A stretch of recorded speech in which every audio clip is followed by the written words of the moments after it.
बिस्मिल्लाहिर्रहमानिर्रहीम, अस्सलाम वालेकुम। आज हम बना रहे हैं मैक्रोनी की रेसिपी। बहुत ही क्रिस्पी, बहुत ही क्रंची और मज़ेदार टेस्टी। तो चलते हैं, अपनी वीडियो को शुरू करते हैं और इस झटपट सी रेसिपी को बनाना शुरू करते हैं। बारिश के मौसम में ये बहुत ही अच्छी और बहुत ही मज़ेदार लगती है। तो मैंने 1.5 लीटर पानी ले लिया, उसको बॉयल होने के लिए रख दिया है और मैंने 1 टेबल स्पून इसमें ऑयल डाला और हाफ़ टी स्पून नमक डाला। जैसे पानी बॉयल हो गया, 1 कप मैक्रोनी ऐड कर दी और इसको मिक्स करेंगे अच्छी तरह और इसको 8 मिनट के लिए 8-9 मिनट के लिए अच्छे हाई फ्लेम पर बॉयल करेंगे। तो जैसे ये 8-10 मिनट हो जाएंगे तो ये अच्छे से गल जाएगी। आग बंद कर देंगे और इसका पानी ड्रेन कर देंगे और इसको छान के अच्छी तरह साफ़ कर लेंगे और ठंडे पानी से धो लेंगे। तो मैंने खुश कर लिया ठंडे पानी से धो के और इसको प्लेट में डाल लिया है। तो ये इस तरह की बनी है और अब हम इसके ऊपर मसाले वगैरह वो लगाएंगे। तो एक बाउल में मैंने इसको डाल लिया है और इसमें मैं डालूँगी सुरख मिर्च हाफ़ टी स्पून, आधा चाय का चम्मच,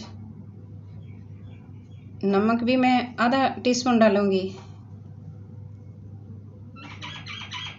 और ये मैंने 4 टेबल स्पून लिया है मैदा, तो आधा डाल लेंगे और इसको मिक्स करेंगे। और मैंने 1/4 चाय का चम्मच जो है वो मैंने इसमें ज़ीरा डाला है। तो इसको मिक्स कर लेंगे पहले अच्छी तरह। मिक्स करने के बाद ताकि अच्छी तरह सारी मैक्रोनीज़ के ऊपर ना ये अप्लाई हो जाए, जो भी हमने मैदा डाला है ना वो अच्छी तरह लग जाए, ताकि हमारी जो रेसिपी है ना वो सही अच्छे से क्रिस्पी बने। तो इसको मिक्स कर लेंगे और जो मैंने बचा के आटा रखा है थोड़ा सा मैदा, वो भी ऊपर डाल देंगे। पहले इसको अच्छी तरह मिक्स कर लेंगे ताकि सारे हर चीज़ के ऊपर अच्छी तरह मैदा जो है वो लग जाए। बाकी जो मैंने बचा के रखा था वो भी इसके ऊपर डाल दूँगी और इसको अच्छी तरह मिक्स करूँगी और 5-10 मिनट के लिए रख दूँगी ताकि ये आटा जो है ना इसके ऊपर मैदा सारा अच्छी तरह लग जाए 5 मिनट के लिए और हमारा ऑयल गर्म हो उतनी देर में। तो ऑयल मैंने रख लिया है इसमें डीप फ्राई करने के लिए तो मैक्रोनी को। तो जैसे ही ऑयल गर्म हो जाएगा तो हम इसमें चेक करेंगे एक डाल के कि कितनी तो ये फुल क्योंकि कुक हुई हुई है तो हमने इसको क्रिस्पी करना है, इसलिए हम इसकी आग को हाई कर देंगे। हाई फ्लेम पर इसको फ्राई करेंगे, डीप फ्राई अच्छी तरह, और चम्मच हिलाते रहेंगे थोड़ा सा और तकरीबन 5-6 मिनट या 7-8 मिनट तक के लिए इसको करेंगे। जैसे ये क्रिस्पी हो जाए तो इसको देखते रहेंगे, क्रिस्पी हो जाए तो हम इसको आग बंद कर देंगे और इसको निकाल लेंगे। तो जो हमारी मैक्रोनी जो है वो क्रिस्पी हो गई है, बहुत ही अच्छी कड़क वाली आवाज़ वाली बन गई है।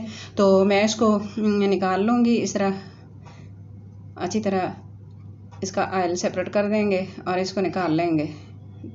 ज़्यादा जलने पर, ज़्यादा डार्क कलर ना हो इसका, ये बहुत ही अच्छा लाइट सा कलर है।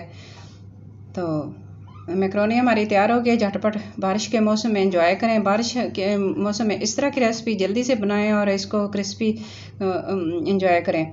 तो हमारी रेसिपी बन गई है तो हम इसको डिश आउट कर लिया है और अब इसके ऊपर मैं जो बाकी मसाले वगैरह पड़े हैं वो इसके ऊपर लगाऊंगी और इसको और ज़्यादा चटपटा बनाएंगे।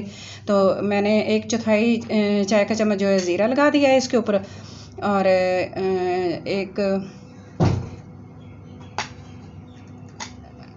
चाट मसाला मैंने आधा टीस्पून लगाया है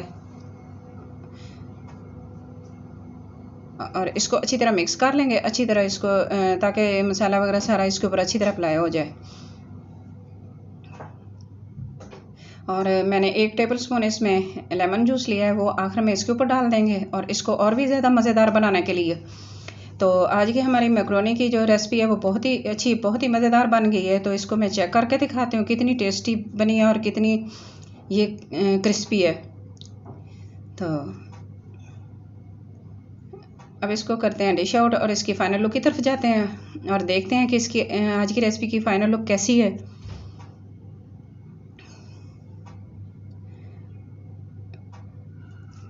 इतने दिन से मेरी कोई रेसिपी नहीं आ रही थी, मेरी तबीयत ख़राब थी इसलिए मैंने कोई रेसिपी नहीं बनाई। आज मैंने सोचा चलो एक छोटी सी रेसिपी आपके साथ शेयर कर लेती हूँ। तो प्लीज़ मेरी आज की रेसिपी आपको अच्छी लगी तो प्लीज़ लाइक करना, शेयर करना, सब्सक्राइब करना, अपने दुआ में याद रखना और अपना बहुत सारा ख्याल रखना और मुझे कमेंट बॉक्स में ज़रूर बताना। मुझे आपके कमेंट का इंतज़ार रहेगा। Thanks for watching. अल्लाह हाफिज़।